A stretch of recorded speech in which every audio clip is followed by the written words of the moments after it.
first. Of course, the Lebanese military, the Lebanese government had committed to disarming Hezbollah, something which Israel had urged they kept urging the Lebanese government to do so. Does this whole operation undermine, though, that effort by Lebanon to disarm the Iran-aligned group? Well, Israel, remember, invaded or had an incursion, if you prefer, in Lebanon, specifically because Hezbollah was lobbing missiles into Israel. And Israel absolutely has a right to defend itself, but as they usually do, the IDF, instead of using a scalpel, went in with quite indiscriminate violence at the time. So there are still a lot of anger and hatred of Israel that's been further engendered by the way the IDF dealt with this in the past. The idea that the Lebanese government is strong enough to control even a reduced Hezbollah I think, challenges logic.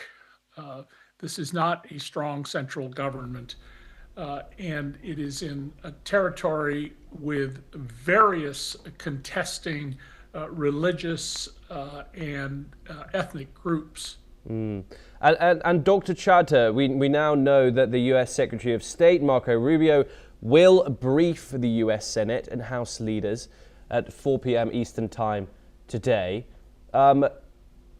Many individuals, experts, analysts alike, have criticized the Trump administration's handling of foreign policy, whether that be the likes of Venezuela, Greenland not getting that congressional approval, which is usually needed to declare the likes of war.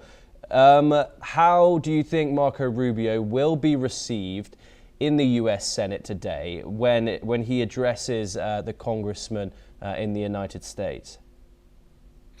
Right. I mean, there are several questions here, even with regard to this particular strike in Iran as well. I mean, we do remember there were protests going on, and they've been going on for quite some time. So had this strike been about helping or aiding the protesters, it should have been done long time ago. At that point, I do not remember any of the regional leaders or United States aiding them in any definitive way. Similarly, had the strike been about eliminating the fear of nuclear proliferation or ballistic missile systems and their development by the Iranian regime, they had come to the table, and my fellow panelists explained it quite well. They had offered a potentially way better deal than President Obama could have gotten, and yet they decided to go ahead with it. I mean, the only reasonable reason that comes to my mind is they wanted to do this strike. They wanted to eliminate the top leadership, and look at their strategy on the ground with regard to Hezbollah as well.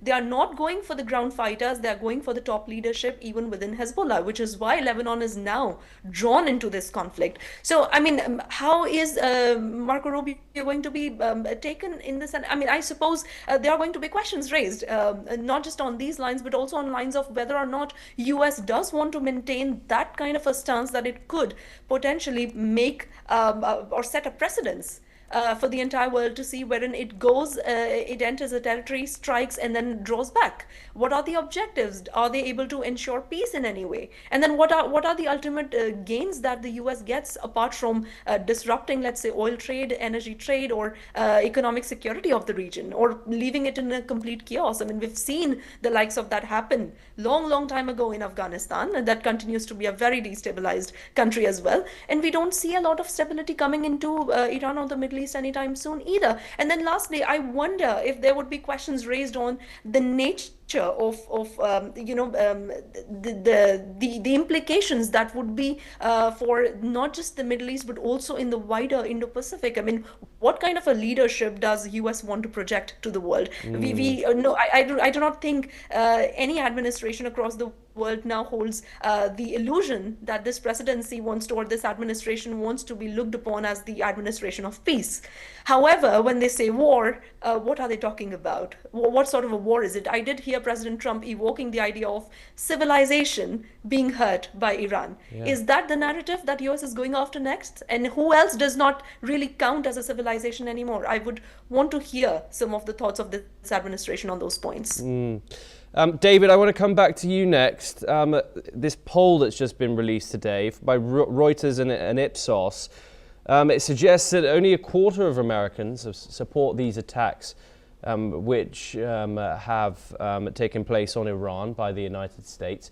Leading up to Marco Rubio's address to the Senate, how do you think he will be received? What do you think, how do you think the other branches of government of the United States will react to this?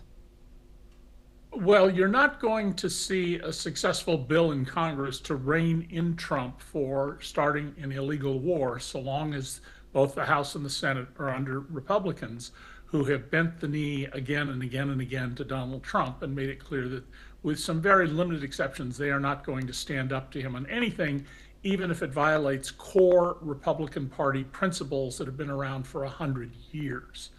Now, presumably Rubio will be briefing what's known as the Gang of Eight. That's the leadership in each chamber plus the heads of the intelligence committees.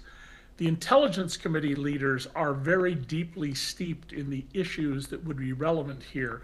And you can be sure that people like Senator Mark Warner of Virginia, who's a Democrat, will be asking Rubio very tough questions about what's your game plan here?